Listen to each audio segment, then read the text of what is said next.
that, political head. And you govern, and people know all about you, and, respect you, but you don't have to take the bitter part of it. Like, see people every day and entertain them and make your house become a public hotel, free of charge, I was thinking, no wonder everyone likes to be a political leader, It's very lucrative. And nobody likes to become master because it's lots of business, I say, cái gì đó? Cái gì đó, lỗ vốn á. Lỗ vốn tiếng Anh nói là gì à? Loss of profit, yes. No profit, yes. Loss of profit even, it's not no profit. If you have no profits, it's okay. But if you lost profit, it's troublesome. Nobody likes to do this kind of business. You see, that's why the master job people seldom take. Well, there are some who take this business, but they're not experts. That happens also. But I don't see how people like this. I don't know how they like it. Even the unenlightened master, I don't know how they like it. Huh? They cannot like it, I don't know how people like this kind of job. So anyhow, this morning I wanted to be a president or a governor or a king, instead of a master. Then you don't have to take care of people personally like this, You're in the palace and everybody knows about it, and that's it. Finished. It's difficult to see them. It's very difficult to see any political leader. Even if you're famous and you're well-known, you're wealthy, it's not easy to see them. And that's the best part of being a political leader. Yes. The hardest time is election time. You have to ride from one place up to another and kiss many people. Hugging too many babies. That can be tiring, yeah. And shaking hands, It could be tiring. But then after that, you're finished. You can relax and enjoy. Yeah? And have all the palace for yourself. Because this morning I was here alone. Not alone, with all the monks and just a few people. And we had a walk around the places. And we sat where we wanted and talked nonsense while we wanted. And it was so nice, The whole place was quiet and beautiful, and we had nice time. So I thought, that's nice, it's nice. I wish you were not here.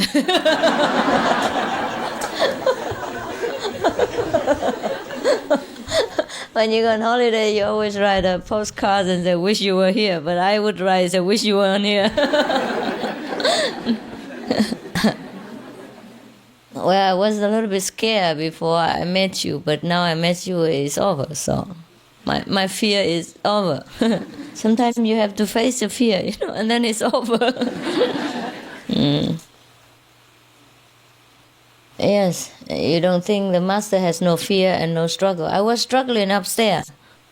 Yes, I was struggling to decide whether to eat first or to see you first. That was a big business for me.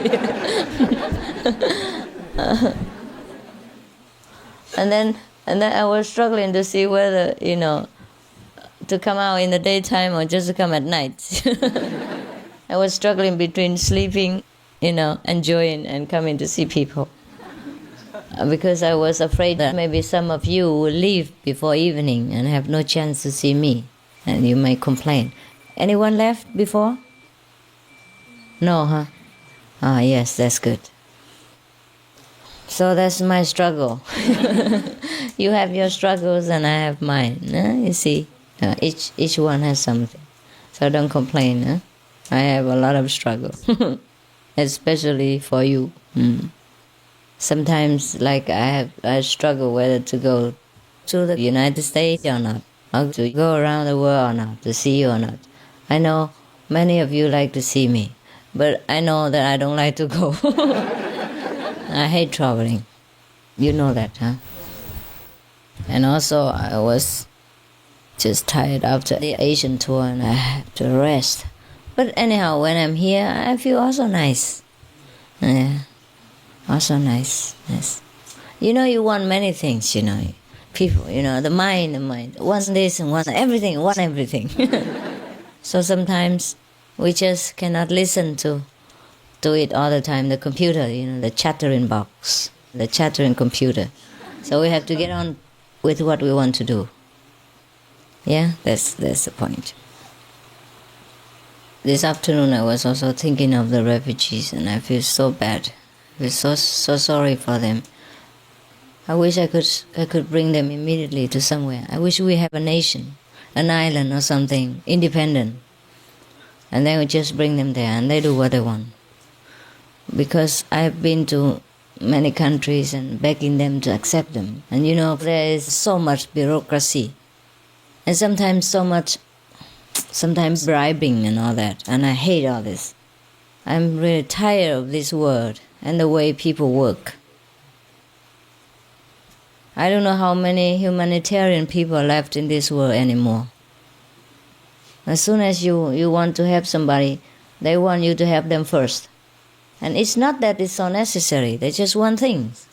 Because they think they deserve it. They think they have the right to do it. I hear of people who are brokers, brokers. Like real estate brokers and finance brokers. Prime banks and all that, brokers, or land brokers, house brokers. But I never knew there is a national leader broker also. Political brokers. They sell political heads. For example, if you want to see certain national head, or political leader, they sell them. They sell them for a certain price. If you want to see them, you have to give them how much?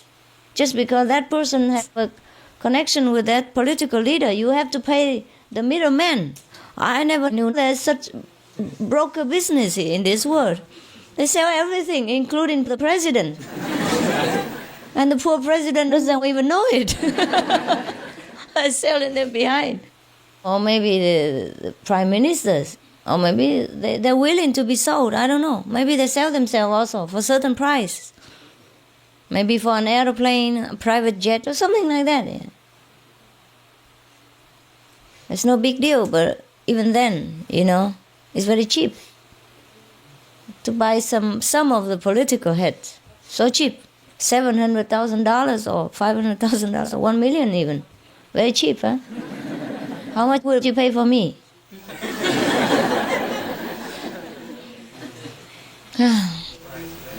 Huh? Yes, priceless. When we were walking in the airport yesterday, and many people were looking at us, and they keep asking my disciples, say, this is a queen of which nation?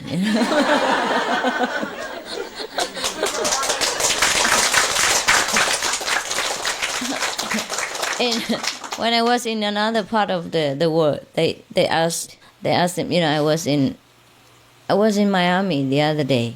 Also for Vietnamese refugees. I hate to tell you all this because nothing has a result. Therefore, I don't tell people.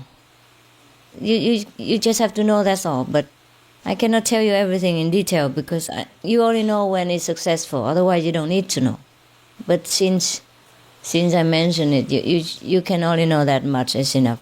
So I was there and we were bathing, in the sea, just half an hour, because I've been working all day, all night on that, and we were a little bit muddle-headed, You have to have fun sometimes to forget all this, and the burden and the pressure of the political issues. When you are with political people, it's different than when you are with spiritual people. It's truly, entirely, completely, 100% different. I wish you never have to deal with them. Not all of them are so nice. Most of them, they want something to promote their interests and to rise their position to a higher level. And in order to do that, they need dollars. Yes. Yeah, therefore, there is a tension, it's tension. It's like you have to give, Just like you go to the temple or the church. If you don't give donation, you feel pressure, even though nobody said anything. Yeah? Or when they go around with the collecting box, If you happen to have no money, you just feel guilty for some reason, I don't know why. Because there's a pressure. When you go into a group of so-called practitioners and they collect money for their group, and you just feel pressure, even though you're just there for a few minutes. You just feel you have to give somehow, That's such a pressure they give you. No need to speak about it. You just feel. And you don't feel relaxed when you're with these kind of people. The same when you're with political or so-called national leaders, brokers, you feel a certain pressure and you don't know how to express it. But it is there. As if you could cut it with knife, now. So after all this, for the first preliminary step, I just couldn't bear it. So I just put on some kind of two pieces of cloth, one here and one there, just to cover my whole body, so that only one shoulder is bare instead of two. Otherwise, people will criticize again, why you bear two shoulders, So this time I bear only one.